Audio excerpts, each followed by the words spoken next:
আপা কেমন হ্যাঁ ওকে রোলিং। আপা কেমন আছেন? আলহামদুলিল্লাহ ভালো, তুমি ভালো আছো? আলহামদুলিল্লাহ। আপা আপনার একটু মানে অনুষ্ঠান শুরু করার আগে আপনার একটু অনুমতি চাই, সেটা হলো আগের মতো এখন আপনাকে আর চলচ্চিত্র অভিনয়ে দেখা যায় না, এটা আসলে পেছনের রহস্য কি বা কোনো বিশেষ কোনো কারণ আছে কিনা? রহস্য একটাই, শিল্পীরা পুরনো হয়ে গেলে তাদেরকে আস্তে আস্তে হারিয়ে যেতে হয়, এটাই ইতিহাস বলে চলচ্চিত্রের। অনেক শিল্পী হারিয়ে গেছে এভাবে। কিন্তু আমরা যদি আমাদের পাশের দেশ ভারতের দিকেও তাকাই, তাহলে তো আমরা এখন দেখতে পাই যে অমিতাভ বচ্চন, জয়া বচ্চন বা শর্মিলী ঠাকুররাও অভিনয় করছেন। তো আপনাদের দিকে, আপনাদের সিনিয়রদের দিকে তাকালে, আমাদের দেশের দিকে তাকালে সেটা একেবারে উল্টো চিত্র। আসলে এটা কেন, এর দায় আসলে কার? আসলে দুই দেশের কালচারাল অমিল আছে, ভারত আর বাংলাদেশ হিসাব করলে তো হবে না। আমাদের দেশে চলচ্চিত্রটাকে মানে অতটা ভালো দৃষ্টিতে দেখা হয় না, বা মানে চলচ্চিত্র বলতে আমাদের দেশের একটা শ্রেণীর মানুষ আছে যারা নাক উঁচু করে। আমরা সিনেমা, বাংলা সিনেমা দেখি না, মানে বাংলা সিনেমা তাদের ফ্যামিলি স্ট্যাটাসকে লো করে দেয়। আবার এমন একটা মহল আছে তারা মানে মাদ্রাজি ছবি, মাদ্রাজি বলবো না, মানে কি বলে দক্ষিণী সিনেমা আর কি, ভারতের দক্ষিণী সিনেমা ছাড়া তারা, তামিল সিনেমা ছাড়া তারা কোনো সিনেমাই দেখে না, বাংলা সিনেমাকে তারা মানে দেখার মানে যোগ্যই মনে করে না। তো এই আমাদের দেশের এই মন মানসিকতার মধ্যে যখন চলচ্চিত্র চলে, এই চলচ্চিত্র জগৎটা কিন্তু পলিটিক্যাল হয়ে যায়। এখন এখানে এই অবস্থায় মানে দর্শক খুব সীমিত এখন, তাই এখন সীমিত দর্শক বলে এখন চলচ্চিত্রটা চলছে পলিটিক্যাল এরা ভাবে, মানে পলিটিক্স করছে তারা টিকছে, যারা সিন্ডিকেটের মধ্যে থাকছে তারা টিকছে। কারণ এখন তো আর মানে এখন আমরা যখন চলচ্চিত্রে এসেছিলাম তখন কিন্তু নতুনদের স্বাগতম জানাতো, পুরনোরাও কাজ করতো, নতুন পুরনো সবাই একসাথে কাজ করতো, শিল্পীদের একটা মূল্যায়ন ছিল। আর এখন এই মূল্যায়নটা নেই কেন? এখন সিন্ডিকেট বদ্ধ হয়ে গেছে, কারণ এখন সিনেমায় চলে না। যারা এখানে মানে একটু তোষামোদি করে থাকতে পারছে তারাই একের পর এক কাজ করে যাচ্ছে। আর এখন যে অভিনয় জানে তার কোনো মূল্য নাই, যে তেলবাজি করবে তারই মূল্য আছে। এখন এই কারণেই হচ্ছে কি যে অনেক অভিনয় জানা শিল্পীরা হারিয়ে যাচ্ছেন।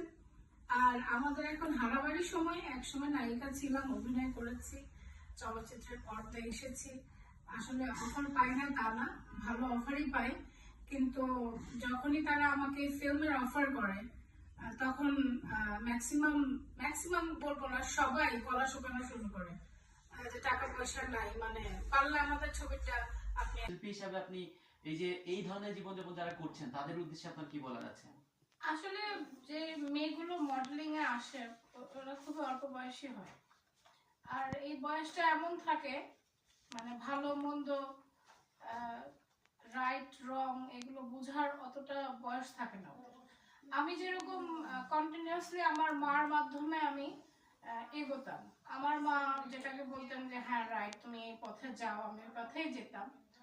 আর উনি যেটাতে আমাকে না করতেন যে না তুমি এখানে যেও না, তোমার বিপদ হতে পারে, আমি কিন্তু সেখানে যাইনি।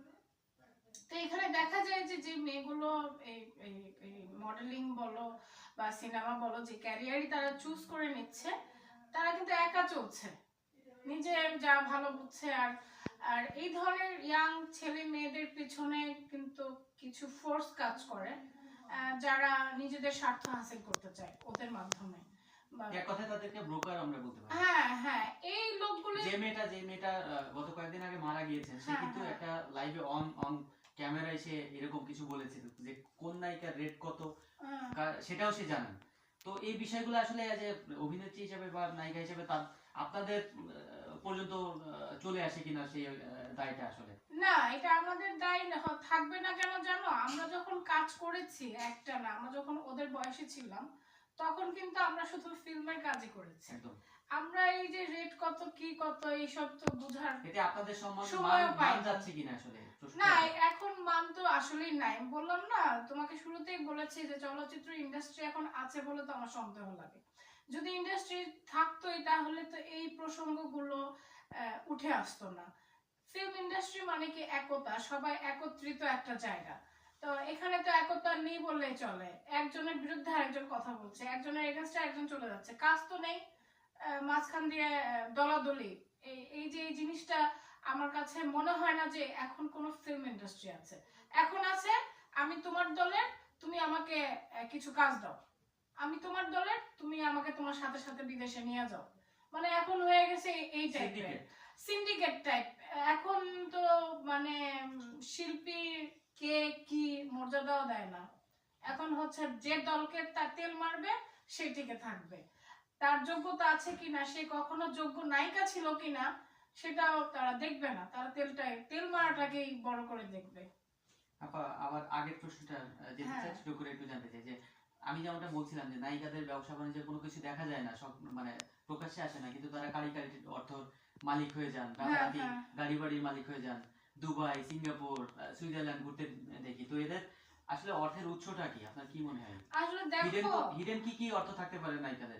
আমি একজন শিল্পী হিসেবে এই পর্যন্ত যা টাকা কামিয়েছি অনেক কষ্টের বিনিময়ে কামিয়েছি।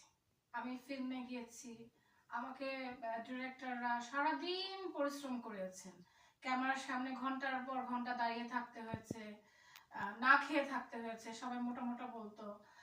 তারপর ধরো প্রচুর অ্যাকশন দৃশ্যে কাজ করতে হয়েছে, হাতে পায়ে ব্যথা পেয়েছি, তারপরও সহ্য করে নিয়েছি নিজের ক্যারিয়ার।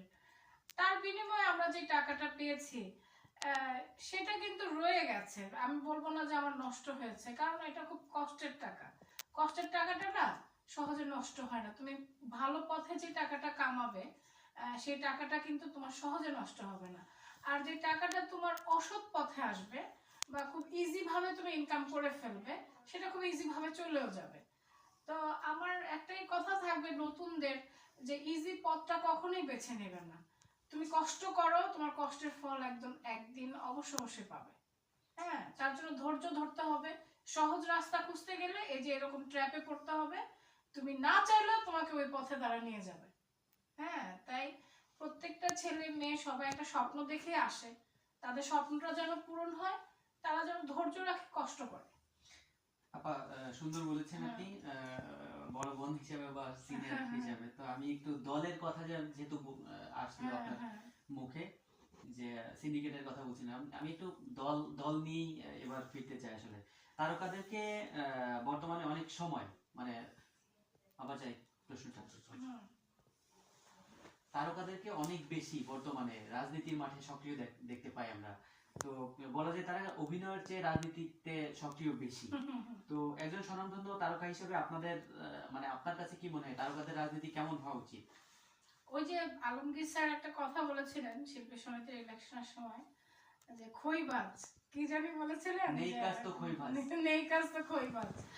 এখন আসলে যারা অভিনয় শিল্পী ম্যাক্সিমামই দেখা যাচ্ছে যে বছরের পর বছর ওনাদের বসে থাকতে হচ্ছে, হয়তো বছরে 2-3টা কাজ ওনারা করছেন নামে মাত্র।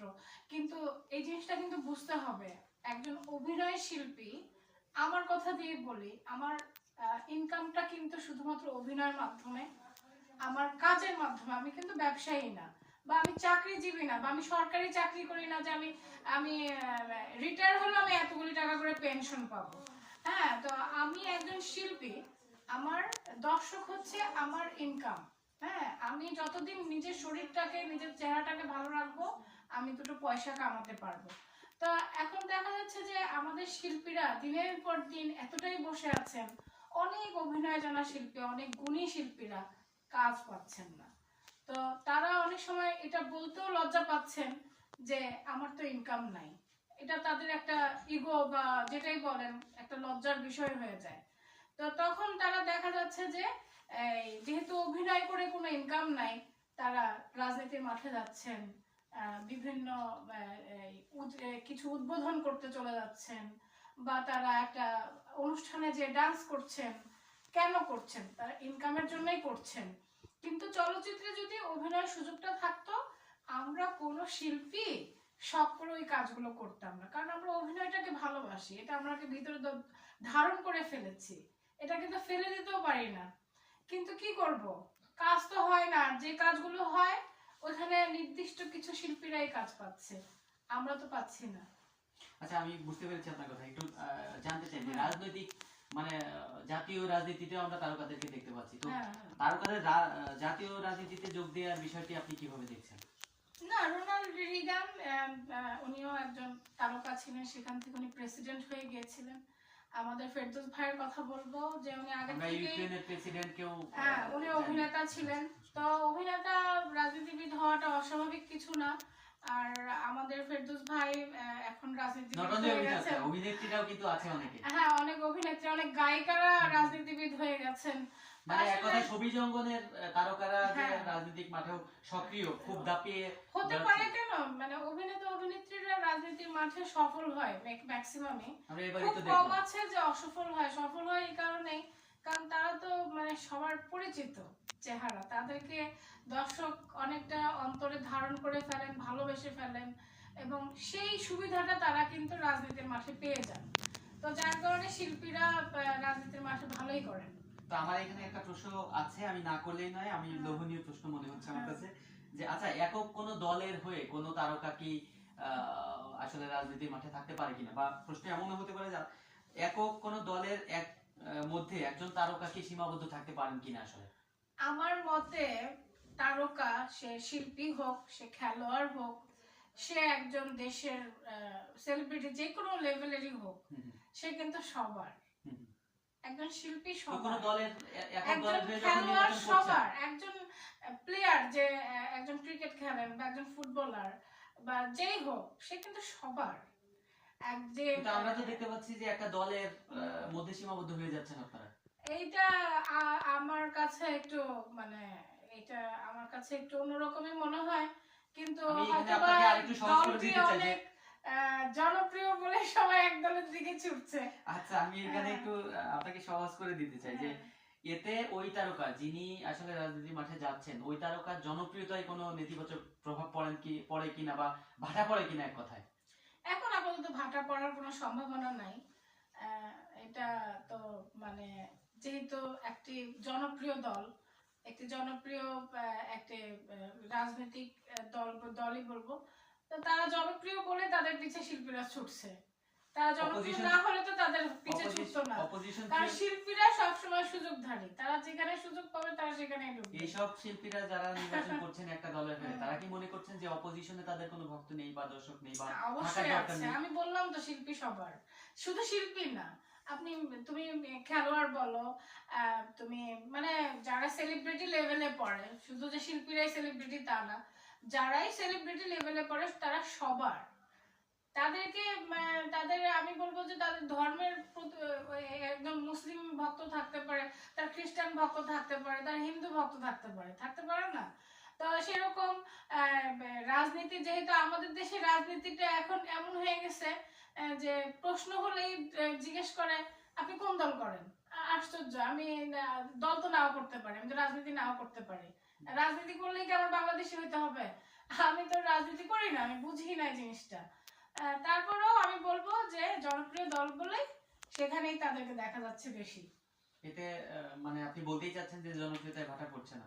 না না, জনপ্রিয়তায় এখন তো ভাটা পড়বেই না, তাদের এটা অদূর ভবিষ্যৎই বলে দেবে, আমি তো ভবিষ্যৎ দেখতেও পারি না। আচ্ছা আপা, রাজনীতি নিয়ে আমি আপনাকে আমি রাজনীতি নিয়ে কথা বলতে বিব্রত বোধ করি। আপা এবার একটু আপনার ক্যারিয়ারের দিকে ফিরতে চাই। আমার ক্যারিয়ার নিয়ে আমার প্রথম প্রশ্ন, আপনি 90 দশকে বা 90 দশকে আমরা বলতে পারি যে চলচ্চিত্রে পা দিয়েছেন। আপনার শুরুটা হচ্ছে 1996 সালে, রিলিজ হয়েছে 97 সালে প্রথম সিনেমা। তো আপনি যে স্বপ্ন নিয়ে 96 সালে বা 90 দশকে বা 90 দশকে আপনি পথ চলা শুরু করেছিলেন ছবি যে বাংলা চলচ্চিত্রে, সেই স্বপ্ন কি আজও পূরণ হয়েছে কিনা বা আরো আগে পূরণ করতে পেরেছেন কিনা? শোনো, শিল্পীরা কখনো স্যাটিসফাইড হয় না, তারা যতই পায়। মানুষের জীবনও একই রকম, মানুষ কখনোই সুখী হতে পারে না। তার মনের ভিতরে একটা বাসনা থেকেই যায় যে আমি কিছুই করতে পারলাম না, কিছুই পেলাম না জীবনে। হয়তো সে অনেক পেয়ে গেছে, কিন্তু তার পয়েন্ট অফ ভিউ থেকে সে কিছুই পায় নাই। তা আমার ব্যাপারটা এরকম, আমি আসলে নিজেকে এতটা যোগ্য মনে করি নাই। যখন চলচ্চিত্রে এসেছি, আমি যখন আরেকজন নায়িকাকে দেখেছি, আমি দেখেছি সে কত রূপসী, কত গুণবতী, আমি কি তার সামনে দাঁড়াতে পারবো? মানে আমার ভিতরে না এই নিজেকে ছোট করে দেখার একটা মেন্টালিটি আগের থেকেই ছিল। কিন্তু আমার ভিতরে অদম্য সাহস ছিল, যে আমি ভাবতাম যে না, আমি পারবো, আমি নিজেকে অন্যভাবে প্রেজেন্ট করব। আমি আমার যে স্বপ্নটা, আমি সেভাবে নিজেকে প্রেজেন্ট করার চেষ্টা করেছি। আমি যখন হেয়ার কালার করেছি চলচ্চিত্রে আসার পরে, তখন কিন্তু অনেকে ভয় পেয়ে কালার করতো না, যে কালার করলে দর্শক আমাকে অ্যাকসেপ্ট করবে না। বাট দেখা গেল দর্শক আমার সেই হেয়ার কালারটাই অ্যাকসেপ্ট করে ফেলেছে। আমি লেন্স পরেছি এবং আমার লেন্সটা অনেকে মানে ভালোবেসে ফেলেছেন, চোখের আই লেন্সটা এখন তো সব মেয়েরাই পরে, কিন্তু তখন কিন্তু এটা খুব রেয়ার ছিল। তো আমি যে নিজেকে ডিফারেন্ট ভাবে ক্যামেরার সামনে এনেছি, তখন আমার মনে হয়েছিল যে মেবি আমি সাকসিড করেছি এই জায়গাতে। তবে হ্যাঁ, ওই যে বললাম যে কিছু শত্রু গজাবেই, তুমি যদি রাতারাতি খুব তাড়াতাড়ি একটা অ্যাচিভমেন্ট তোমার করে ফেলো, তখন কিন্তু তোমাকে নামানোর জন্য অনেক মানুষ ট্রাই করে। আর এটা আমাদের বাংলাদেশের মানুষদের একটা চরিত্র হয়ে গেছে, মানে সবখানে যেই এগোয়, আমরা পরিবারে দেখবে, একটা ফ্যামিলিতে দেখবে যে ফ্যামিলির একজন যদি খুব ভালো এগিয়ে যায়, বাকিরা সবাই তার পিছে লেগে যায়। হ্যাঁ, এটা এগোতেছে কেন, ওটা তাড়াতাড়ি টানায় নামা, মানে সবাই তার পিছনে গীবত গাওয়া শুরু করে, বদনাম গাওয়া শুরু করে, তাকে কেউ দেখতে পারে না কারণ সে উঠে যাচ্ছে। কিন্তু ফ্যামিলির লোকগুলো যদি তাকে এভাবে না নামিয়ে তারা নিজেরাও তাকে ফলো করার চেষ্টা করত, তাহলে কিন্তু পুরো ফ্যামিলিটাই উঠে যেত। আমাদের দেশের পরিবারগুলো অনেক সময় ফল ডাউন করে এই কারণে যে দেখা যায় যে একজন উঠে যাচ্ছে, বাকিরা হিংসায় তাকে আবার নামায়া ফেলছে বা তাকে কেউ সহ্যই করতে পারতেছে না, তখন দেখা যায় ওই লোকটাও নেমে যায়, এরা যেমন মানুষ তেমনই রয়ে যায়। কিন্তু পুরো টিমটা যদি, ফ্যামিলিটা একটা টিম হয়ে এগিয়ে যায়, তাহলে কিন্তু দেখা যায় সবাই সবার মতো একটা ভালো পজিশনে চলে যেতে পারে। এই জিনিসটার অভাব আমাদের চলচ্চিত্র তখন ছিল। আমি কিন্তু চলচ্চিত্রটাকে আমার পরিবার ভাবতাম, যে এটা আমার পরিবার, আমি খুব আপন ভাবতাম সবাইকে। তো আমি তখন কল্পনা করিনি যে আমি এত তাড়াতাড়ি উঠে গেলে যে আমাকে পিছন থেকে নামানোর চেষ্টা অনেক লোক করবে, বা আমাকে কাভার করার চেষ্টা অনেক লোক করবে, আমার পিছনে পলিটিক্স করবে। আমি আসলে এত গভীরে ভাবিনি, বা ওই বয়সটা আমার ছিল না। আপনি বলতে যাচ্ছেন যে আপনার স্বপ্ন পূরণে অনেকেই বাধা দিয়েছেন। তবে হ্যাঁ, ওই যে বললাম আমার এক্সপেকটেশনটা এত হাই ছিল না যে আমি সুচিত্রা সেন হয়ে বলতে যাচ্ছেন যে আপনার স্বপ্ন পূরণ হয়েছে। হ্যাঁ, যা হয়েছে আলহামদুলিল্লাহ। আমি আরো একটা প্রশ্ন করতে চাই এই রিলেটেড, সেটা হলো এতদিনের ক্যারিয়ারে আপনার ছোট কোনো অপূর্ণতা আছে কিনা, আদৌ কোনো অপূর্ণতা আছে কিনা, বা মনের অজান্তেই কোনো অপ্রাপ্তি কাজ করে কিনা কখনো? না, আমার অপ্রাপ্তি চলচ্চিত্রে আর প্রাপ্তি অপ্রাপ্তির আশাও করি না। চলচ্চিত্রটা আমাকে একদিক দিয়ে খুব আমার জন্য লাকি ছিল, একদিক দিয়ে আমার জন্য চরম আনলাকি, যার জন্য চলচ্চিত্র নিয়ে এখন আর অত কিছু ভাবছি না। আর জীবনে যা কিছু পেয়েছি আলহামদুলিল্লাহ, 2 দিনের জীবন, এই 2 দিনের জীবন চোখের নিমেষেই বছর ফুরিয়ে যায়, মাস ফুরিয়ে যায়। তো যতটুকু সময় বেঁচে থাকবো আলহামদুলিল্লাহ, জীবন পেয়েছি, পৃথিবীতে মানুষের হিসেবে জন্ম নিয়েছি, এটা আমার কাছে অনেক বেশি বড় পাওয়া। আপা, এমন কোন চরিত্র কি আছে বা ছিল যেটা করতে চেয়েছেন বা করতে পারেননি, কিন্তু সুযোগ পেলে সেটা করতে চান? আমার না, মানে যখন চলচ্চিত্রে আসি তখন আমার খুব ইচ্ছা হতো আমি রোমান্টিক ছবিতে অভিনয় করব। আমার রোমান্টিক নায়িকা হিসেবে অভিনয় করার খুব শখ ছিল। আমি অনেক বিগ ডিরেক্টরদের আমি রিকোয়েস্ট করতাম যে আমাকে একটা ছবিতে আমাকে ইয়ের ক্যারেক্টারটা দিবেন, যে না পেতে পেতে মরে যায়, স্যাক্রিফাইস ক্যারেক্টারটা দিবেন, তারপর আমি করব। কিন্তু ওনারা বলতো যে তুমি তো মানে ইয়ের অ্যাকশন ছবিতে হিট, তোমাকে রোমান্টিক ছবিতে কেউ দেখবে না, এই ধরনের কথা ওনারা আমার দিকে ছুড়ে দিত। আবার অনেকে আমাকে বলতো ঠিক আছে আমার সাথে 1 মাস প্রেম করো, তারপরে তোমাকে নেব কাজে। তো আমার আসলে এইসব কোনোটাই মেনে নেওয়ার মতো পসিবিলিটি ছিল না, তাই আর ওই শখটা পূরণ হয়নি। যদি সামনে এই ধরনের কোনো ক্যারেক্টার আসে আপনি করবেন? এখন কি ক্যারেক্টার করার বয়স আছে? অবশ্যই আছে। না, এখন আর ওই আমরা যদি বহির্বিশ্বের দিকে তাকাই, আপনার বয়স বা সিচুয়েশন কোনো ফ্যাক্ট না, তো এরকম যদি কেউ কোনো ডিরেক্টর বা প্রোডিউসার চান, সেক্ষেত্রে আপনার ওপিনিয়ন কি থাকবে? না, সেই সময়টা একটা ছিল যে আমার ওই সময়টা আমার এজ ওরকম ভালো ছিল, আমার ফিগারটা ভালো ছিল। এখন তো আসলে আমার সেই বয়সটাও নেই, বা আমার ফিগারটাও এখন আগের মতো নেই। আপনার ফিগার ঠিক করার কি কোনো ইয়ে নেই? না, আসলে ওই যে বললাম আমাদের দেশের শিল্পীরা, আমাদের টাইমের ভারতীয় শিল্পীদের দেখো, সুস্মিতা সেন বলো, ঐশ্বরিয়া রায় বলো, তারা তো আমাদের টাইমেরই, কাজল দেবগান বলো, তারা কত সুন্দর রেখেছে, এখনো তারা কত ইয়াং। কিন্তু আমরা কেন, এটা কি আপনাদের দায় আছে কিছু? এই যে আমাদের সমাজ ব্যবস্থা, তুমি যদি নিজেকে সুন্দর করে রাখো না, তোমাকে মুখের সামনে এমন ভাবে বলবে যে হায় হায় এত বয়স হয়েছে দেখে বোঝাই যায় না, আয় হায় আপনি এত বুড়ি হয়ে গেছেন, নেতিবাচক একটা মানে sign দিবে। নেতিবাচক কমেন্টে তারা করবে। এইগুলি দেখতে দেখতে আমাদের শিল্পীরা আসলে ইয়াং থাকার ইচ্ছাটাও হারিয়ে ফেলে, যে ইয়াং থাকলেও বোধহয় এই দেশে দোষ। খুবই খারাপ কথা। আচ্ছা এমন এটা হলো, আচ্ছা আমি যদি ভুল না করি আপনি 80টির মতো, প্রায় 80টির মতো চলচ্চিত্রে অভিনয় করেছেন। হুম। তো এর মধ্যে আপনার চোখে সবচাইতে ভালো চলচ্চিত্র কোনটি, যেটাতে আপনি অভিনয় করে আপনার মন ভরেছে, আপনি সন্তুষ্ট হয়েছেন আসলে? আমার একটির কথা বলতে পারবো না, আমার কয়েকটি ছবি আমার খুব পছন্দের ছিল। মালিক আফসারি স্যার পরিচালিত রাজা, এই ছবিটা আমার খুব ফেভারিট মুভি। আর একটা ছবি হচ্ছে লঙ্কা কাণ্ড, শেখ জামাল স্যারের ছবি। আর আরেকটা ছবি দেলোয়ার জাহান ঝন্টু স্যারের বিষে ভরা নাগিন। এই তিনটা ছবি আমার খুব ফেভারিট। কোনো স্মৃতি কি তাড়িত করে, বা কোনো স্মৃতিতে আপনাকে ফিরিয়ে নিয়ে যায় কিনা ওই ওই চলচ্চিত্রে আমার অনেক স্মৃতি, আমি না খারাপ স্মৃতিগুলোকে সবসময় সাইড করে রাখি, ফরগেট ইট। আমি ভালো স্মৃতিগুলোকে মনে করি, হ্যাঁ ভালো ভালো স্মৃতিগুলোকে মনে করি, খুব ভালো লাগে। এবং আমি আল্লাহ তাআলাকে সবসময় বলি যে আল্লাহ তাআলা আমাকে কতটা রহমত দান করেছেন যে আমি এত সুন্দর একটা সময় পার করে আসছি। আপা এতগুলো চলচ্চিত্রে আপনার সহশিল্পীর তালিকাও কিন্তু ছোট না, অনেক লম্বা। অনেক, আমি তো কিন্তু সহশিল্পীদের সর্বোচ্চ সম্পর্কে যদি নায়কদের বলতে সাথে পারেন। কাজ করেছি তৎকালীন, অনেকেই জানে না আমি অনেক নায়কদের সাথে কাজ করেছি।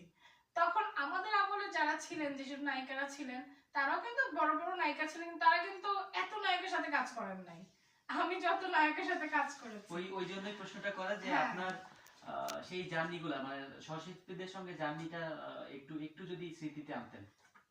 আমার সহশিল্পী যারা ছিলেন, বিশেষ করে আমিন খানের কথা বলবো। আমিন খানের সাথে আমি অনেক ছবিতে কাজ করেছি। হি ওয়াজ ভেরি ডিসেন্ট ম্যান এবং খুবই ভদ্র একজন মানুষ। তার সাথে কাজ করে খুব আনন্দ পেতাম, ভালো লাগতো। খুব ভালো মনের একজন মানুষ ছিলেন আমিন খান। আর এখনো আছেন? হ্যাঁ, এখনো উনি কাজ করছেন। Respect to him, he was a very good person. তার সাথে কাজ করে খুব আনন্দ পেতাম। না, আগের মতো এখন আর আমিন খানকে অত কাজে দেখা যায় না, মাঝে মাঝে আমরা এই দেখতে তো পাই। যে আমিন খান একজন অভিনয় জানা আর্টিস্ট, ভালো অভিনেতা সে, তাকে তো ইউটিলাইজ করা যায়, তাই না? করছে না কিন্তু কেউ। তা আবার আরেকজনের কথা বলবো, আমাদের মান্না ভাই, উনি তো এখন নেই আমাদের মাঝে। মান্না ভাইয়ের সাথে কাজ করে খুব আনন্দ পেতাম। আমি কিন্তু ইলিয়াস কাঞ্চন ভাইয়ের সাথে কাজ করেছি, ওনার নায়িকা হিসেবে কাজ করেছি। ওনার সাথে কাজ করেও খুব মানে ভালো লাগতো। উনি প্রত্যেকটা শিল্পীকে খুব সম্মানের সাথে কথা বলতেন, সে তার জুনিয়র হোক, হ্যাঁ তাও তো উনি খুব মানে সম্মান দিয়ে কথা বলতেন, কাজ করতেন। ওনার থেকেও আমরা অনেক আদব কায়দা শিখেছি। সহশিল্পী এক কথায় বলতে চাচ্ছেন যে সহশিল্পীদের সঙ্গে স্মৃতিগুলো রুবেল অনেক ভাই, অনেক রুবেল ভাই ওয়াজ লাইক ফ্যামিলি মেম্বার, মানে পরিবারের একজনের মতো মনে হতো যে আমার বড় ভাই। কোথাও গেলে উনি প্রোটেক্ট করে রাখতেন, ওনার নায়িকারা যেন সেফ থাকে, ভালো থাকে। এই যে এই জিনিসগুলোকে খুব মিস করি। রুবেল ভাই, আমি নোট করলাম এই প্রশ্ন, মানে পরে আর একটা প্রশ্ন আমি করব। আচ্ছা এখনই বলে রাখি, উত্তর দেওয়ার দরকার নেই, পরে দিয়ে। আচ্ছা। এখন গত নির্বাচনে, শিল্পী সমিতি নির্বাচনে যে মানে নোংরামোটা আমরা দেখতে পেয়েছি, আপনাকে ঘিরেও কিছু নোংরামো দেখতে পেয়েছি। সেই রুবেল ভাইরা কি প্রোটেক্ট করে আসলে? প্রশ্নটা করলাম, পরে উত্তর দিবেন। এখন আমি একটু সাকিবের বিষয়ে আসতে চাই, সেটা হলো অনেকগুলা ছবিতে আপনি নায়ক হিসাবে, আচ্ছা আমি আমার বলি যাই, একটু পিছনে থাকে না, মাথা ঢুকে যায় ওই যে ওই ভিডিওটা চেঞ্জ করে দিয়ে দেবে। অনেকগুলো ছবিতেই আপনি নায়ক একটু হিসেবে ভাই। দেখাইছেন আমার। চেঞ্জ করে দিবে ব্যাটারি আছে না? এক দেখা এক জায়গায় চলবে, আর চলবে ওকে রোলিং। তুমি খেয়াল দেখো, সবাই খেয়াল দেখো যাতে কোনটা না। আর কাগজটা নিচে রাখেন ভাই, হ্যাঁ, নিচে। হ্যাঁ চলছে। রোলিং। আপা অনেকগুলো ছবিতেই নায়ক হিসাবে আপনি ঢাকাই সিনেমার বরপুত্র যাকে বলা হয় এখন বর্তমানে, সেই শাকিব খানকে পাশে পেয়েছিলেন। বলা চলে শাকিব খানকে পাশে পাননি। শাকিব খান চলচ্চিত্রে দৌড়াতে শুরু করেছে মুনমুনের হাত ধরেই।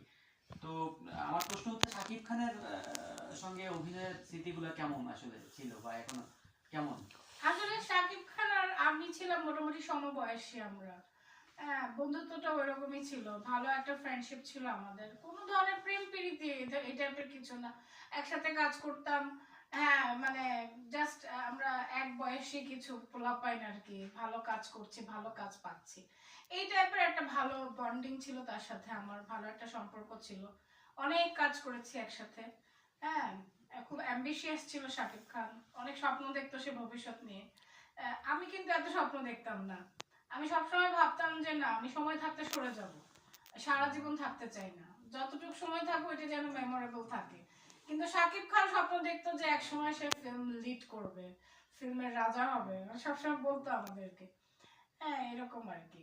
সেটা তো সে achieve করতে হ্যাঁ, সে পেরেছে। তার স্বপ্ন অ্যাচিভ করেছে। আচ্ছা, এইখানে আরেকটা প্রশ্ন, এই প্রশ্নটা আমি করতে চাই, সেটা হলো আপনাকে আপনার অনেক সিনেমার সহশিল্পী সেই শাকিব খান আজ ইন্ডাস্ট্রি লিড দিচ্ছে। আচ্ছা, আবার যাই, প্রশ্নটা আমি একটু সুন্দর করে করতে চাই, যাবো? কন্টিনিউ। আপনার অনেক সিনেমার সহশিল্পী সেই শাকিব খান আজ ইন্ডাস্ট্রি লিড দিচ্ছেন, তো এটা ভাবতে কেমন লাগে বা কখনো ভাবনায় এসেছে কিনা? যদিও শাকিব খান আপনার বিপরীতে অভিনয় করেছিলেন তখন আপনি লিড দিতেন, আসলে বিষয়টা কেমন লাগে এখন? বিষয়টা আমার খুব ভালো লাগে যে বাংলাদেশ ইন্ডাস্ট্রি যে নায়কটি এখন লিড দিচ্ছে, once upon A time he was my co artist. হ্যাঁ, তো এই জিনিসটা আমার কাছে খুব ভালো লাগে। কিন্তু এই বিষয়টা নিয়ে আমি মানে সাকিবের সাথে কাজ করা নিয়ে মানে আমার একটা তিক্ত অভিজ্ঞতার কথা বলবো। জি, please। যে আমি সাকিবের নায়িকা ছিলাম এক সময়, ওয়ান্স আপন এ টাইম, সেও এটা অস্বীকার করতে পারবে না, উই ওয়ার্ক টুগেদার, আমরা হিরো হিরোইন হিসেবে কাজ করেছি। কিন্তু কিছু ইউটিউবার আছে, তারা এসে আমাকে জিজ্ঞেস করে সাকিবের সাথে অভিনয়ের সুযোগ পেলে কি আপনি করবেন কিনা। Why you ask me? আমি তো নাই করব, কারণ আমি তো জানি সাকিব খানের আমাদের সাথে কাজ করবে না। আমি কি নিজেকে ছোট করব? তা আমি এটাই বলবো যে শাকিব আপনারা খান না, আপনার কেন মনে আমাদের হয় যে আরেক শাকিব খান? নায়িকাকে এরকম প্রশ্ন করা হয়েছে। না আপা, আমি এখানে করতে চাই, একটু থামাতে চাই আপনাকে। হ্যাঁ। আপনার কাছে কেন মনে হচ্ছে শাকিব খান এখন আপনার সঙ্গে সিনেমা না, করবেন? আপনি অযোগ্য মনে করছেন কেন? যদি সাকিব খান অপু বিশ্বাসের সাথে কাজ না করে, সাকিব সেটা তো খান তার যদি ব্যক্তিগত। বুবলির সাথে তারা তো তার নায়িকা, তাই না? হোক তো সে তাদের সাথে ব্যক্তিগত সম্পর্ক, বাট অন স্ক্রিন তার নায়িকাই তো তারা। তাদেরকে আচ্ছা আমি বাদ দিলাম, আমি তো